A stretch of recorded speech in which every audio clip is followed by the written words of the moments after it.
Well, it's another week and another new Trek. As always, I'm Al. This is the Geek in Review, and we're going to be talking about Strange New Worlds Episode 3, Ghosts of Illyria, or Illyria, or however you say it. If you haven't seen this episode, it will contain spoilers, so this is your only warning. So, we had an Uhura episode last week, and it looks as if we're getting a number one episode to start off with. And if all these episodes are going to begin with our characters reading the logs and telling us things about their point of view, then I'm all for that, because we don't get that in Discovery. I think we had that a couple of times in the last season, and that was it. And I think it is a good sort of device to bring you into the story. So anyway, the Enterprise is going to the planet where the Illyrians used to live, and it turns out that they couldn't join the Federation because they genetically modified themselves. And as we all know, or as some of you may know, given Earth's history of the genetic augments and things like that, genetic modification is banned in the Federation, meaning you can't serve in Starfleet, yada yada yada. You can see where this is going. Actually, you probably can't, but we'll get to that. So they beam down to the planet, and there's a time limit on it because there's an ion storm coming into the system. And it's not really a ticking clock episode. I sort of think it should be, because there's a lot going on here, but if they'd made it a ticking clock episode, that might have worked a little bit better with. So we're getting a species that have genetically modified themselves.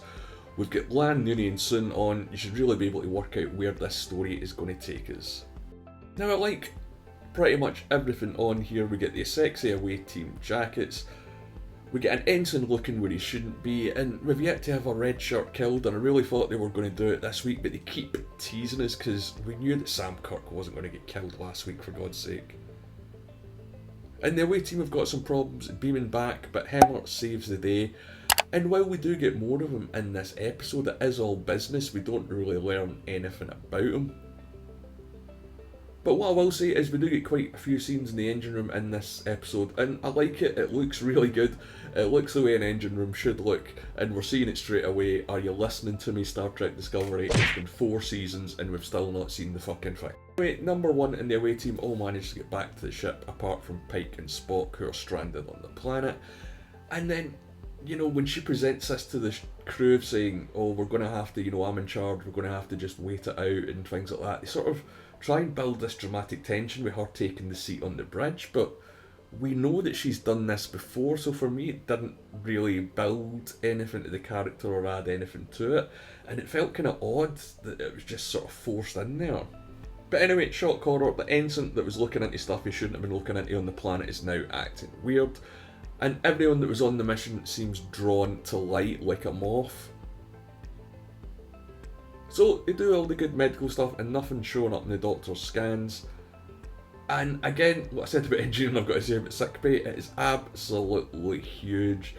I'm not sure how much of this is actually practical set and how much of it is like green screen or the visual wall thing that they're doing. I'd like to find out. I'd love to see some behind the scenes on this, because the sets, whether they're real or not, look fantastic. Although, if you're into your canon, those rooms are far too big for that ship. But anyway.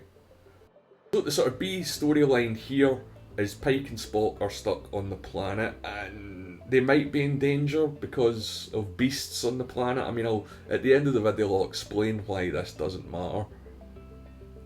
And I'm going to make a point, so stick about and like and subscribe.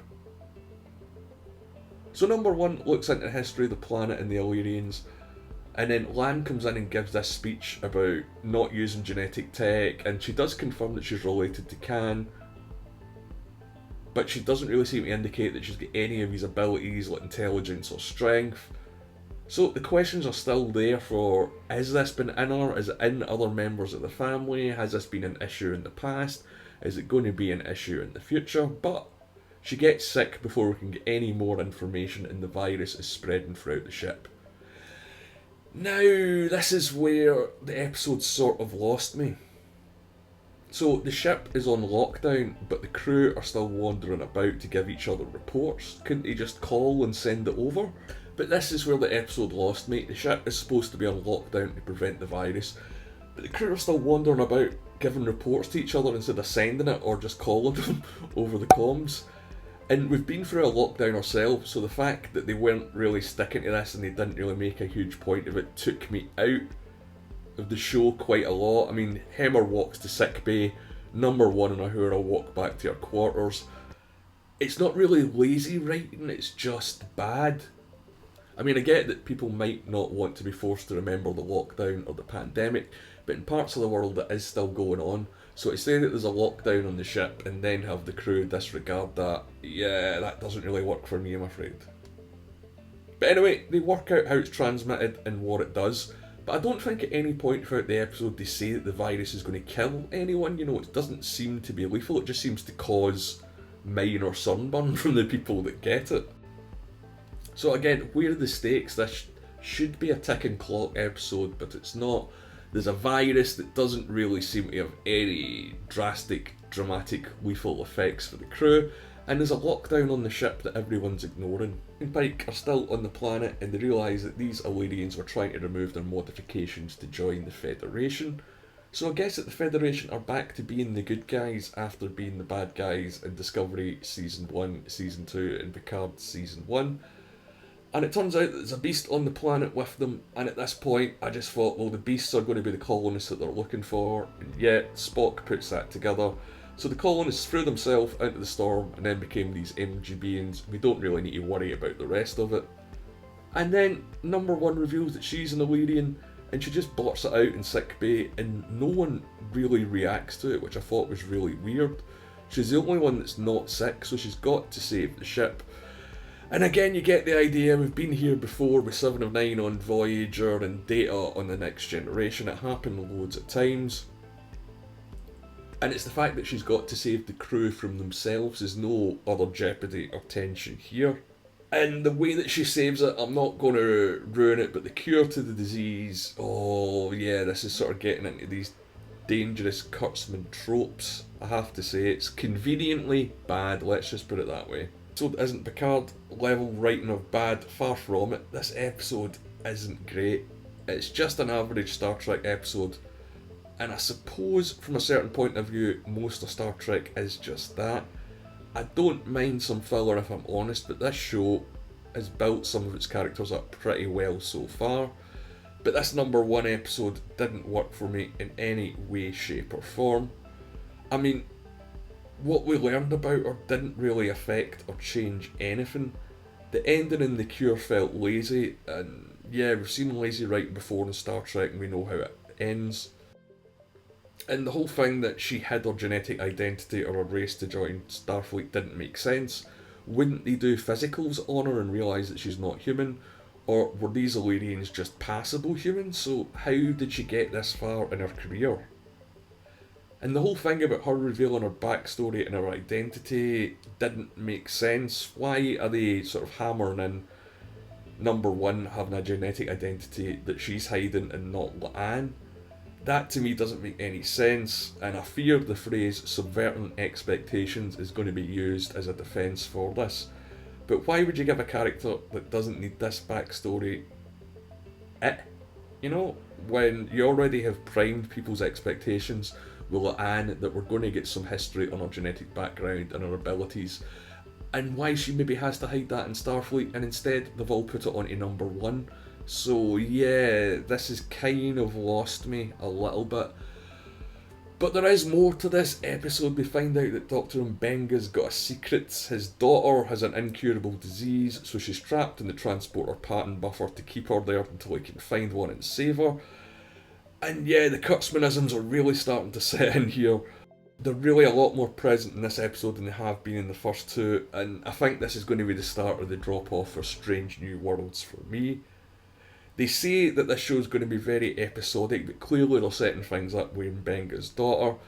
And then weirdly, at the end, once he's told Number 1 this, he materialises his daughter to read her a bedtime story, and that's a little bit fucked up, because no time is passing for this girl while he's out in the real world. When you think about it, and what is it with Star Trek and imprisoning daughters? This is the second show that's done it in 3 weeks. And that's a kind of worrying trope as well, and they sort of sell it as a cutesy moment, but I'm just like, yeah, why is he dematerialising her other than to make himself feel good? Because she doesn't realise that time isn't passing, it's only him. So he's been a little bit selfish in doing that, I think. I don't know. What do you guys think about that? Let me know in the comments. Back to the B plot with Pike and Spock. This was completely pointless, and there's no point putting these two characters in jeopardy when we know they're not going to die. There's no danger because we know what their fates are. And I think this might be a bit of an issue with the series here, is they shouldn't have Pike and Spock put in jeopardy together. It creates fake bad tension, and what's the point again? Because we all know how it ends for these characters, and I said this in my review for episode 1, that I think including Spock in this show is a massive mistake, because they can only explore his sort of personal backstory. They can't do anything big that's going to impact the character, because we know how it all ends for him. And yeah, I'm curious to know as well, does La'an have any augment abilities?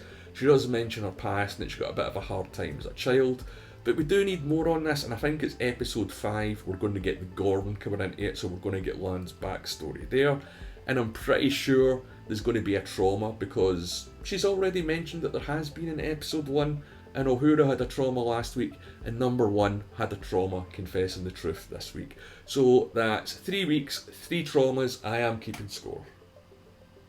But yeah, by far this was the weakest episode of Strange New Worlds, and it felt more in line with new Trek than anything that we've seen before, and certainly anything that this series was pitched and sold to us on.